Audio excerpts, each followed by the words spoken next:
Selamat datang lagi di pembahasan mendalam kita.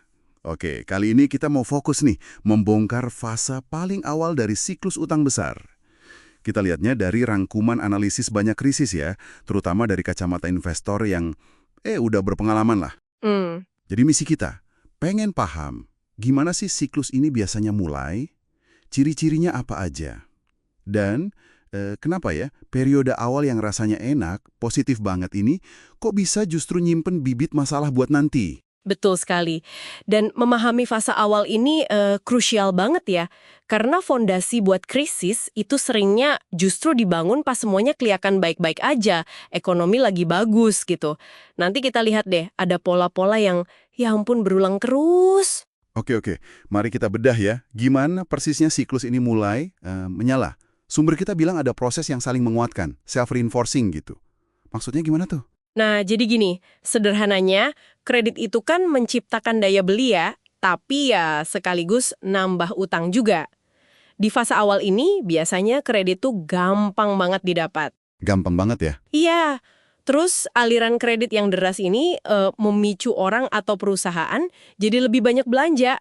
Belanja naik, otomatis pendapatan juga ikut naik kan? Ya. Nah, pendapatan naik ditambah suasana optimis, itu bikin nilai aset kayak properti atau saham jadi ikut naik juga. Aset yang nilainya naik ini bisa jadi jaminan lagi buat pinjam lebih banyak. Oh, jadi agunannya nambah nilainya gitu ya? Betul, kapasitas pinjam nambah, terus ya dipakai belanja lagi. Jadi kayak lingkaran setan. Bukan, lingkaran positif lah ya di awal ini.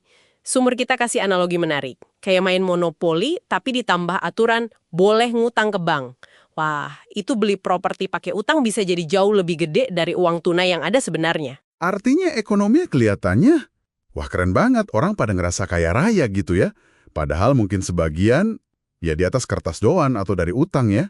Bisa jadi, bisa jadi.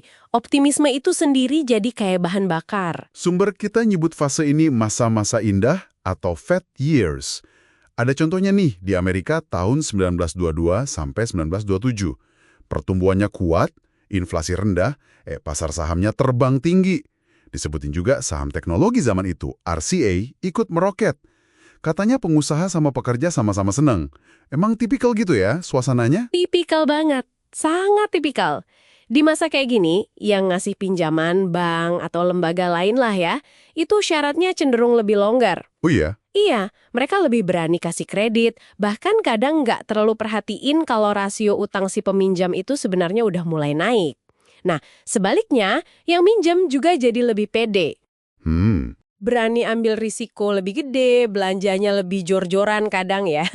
Kurang mikir panjang gitu. Sentimen pasar pokoknya bullish banget lah. Kedengarannya enak semua ya. Tapi tadi Anda bilang justru di sini bibit masalahnya ditanam. Terus gimana peran bank sentral? Masa mereka diam aja nggak ngerem gitu? Nah, ini dia nih bagian yang paling menarik menurut saya dari sumbernya. Seringkali justru kebijakan moneter itu ya, secara nggak sengaja malah ikut nyiram bensin ke gelembung ini. Loh, kok bisa? Ya, karena fokus mereka kan biasanya ke target inflasi sama pertumbuhan ekonomi saat itu. Kalau dua-duanya kelihatan bagus ya kan? Iya sih. Mereka jadi agak ragu buat ngetatin kebijakan, misalnya naikin suku bunga gitu, takut ganggu pertumbuhan yang lagi bagus. Contohnya banyak, Jepang akhir 80-an, terus dunia di akhir 1920-an, sama pertengahan 2000-an juga gitu. Jadi kayak kebijakannya ngejar data kemarin, tapi malah bikin masalah buat besok. Wah, jadi suku bunga yang rendah atau dijaga rendah sama bank sentral itu malah ikut dorong harga aset makin tinggi, terus bikin cicilan utang rasanya enteng ya, setidaknya di awal-awal. Tepat, betul sekali. Suku bunga yang cenderung turun atau rendah selama fase naik ini, efeknya ada beberapa. Pertama yaitu tadi, nilai aset jadi naik. Ada istilahnya efek present value. Oke. Kedua, beban cicilan utang jadi nggak kerasa cepet naiknya. Ketiga, ya orang jadi lebih gampang beli barang mahal pakai kredit, rumah, mobil gitu kan. Nah ini semua bikin pestanya jadi lebih lama di fase awal siklus. Kalau gitu, di mana persisnya letak risikonya? Di balik semua kemeriahan ini, kapan masa indah ini mulai bahaya? Bahayanya itu di fakta dasarnya sih, utang itu nggak bisa selamanya tumbuh lebih cepat dari pendapatan buat bayarnya. Ah, ya juga ya. Sumber kita ngasih pertanyaan penting.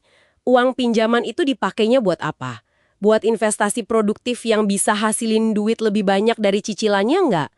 Kalau nggak, misalnya malah banyak buat konsumsi atau spekulasi aset, ya berarti sumber dayanya nggak pas alokasinya.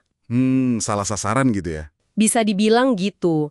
Terus di fase ini juga sering muncul inovasi keuangan baru, instrumen baru, lembaga baru yang mungkin belum teruji, kurang diawasi, tapi nawarin imbal hasil tinggi. Risikonya juga gede sebenarnya. Dan satu lagi ciri khasnya, leverage yang tinggi. Oh, penggunaan utang buat beli aset itu ya? Ya, penggunaan utang gede-gedean buat biayain beli aset.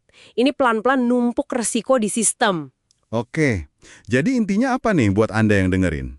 Fase awal siklus utang ini memang kelihatan, wah keren banget ya, optimisme tinggi, pertumbuhan ada, kredit gampang, sering juga didukung kebijakan moneter yang longgar.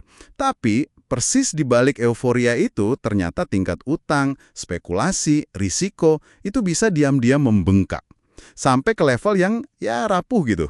Nah, ini membawa kita ke satu pertanyaan penting ya buat direnungkan, mengingat sejarah nunjukin kalau optimisme di fase awal ini sering bikin kita agak buta sama resiko yang lagi tumbuh. Gimana caranya Anda bisa coba nilai nih, masa-masa indah yang mungkin lagi Anda alami atau Anda lihat sekarang ini tuh beneran kuat, beneran berkelanjutan nggak sih? Atau jangan-jangan ini cuma babak awal sebelum nanti ada koreksi atau pembalikan arah yang nggak bisa dihindari. Nah, itu sesuatu buat Anda pikirkan lebih dalam lagi.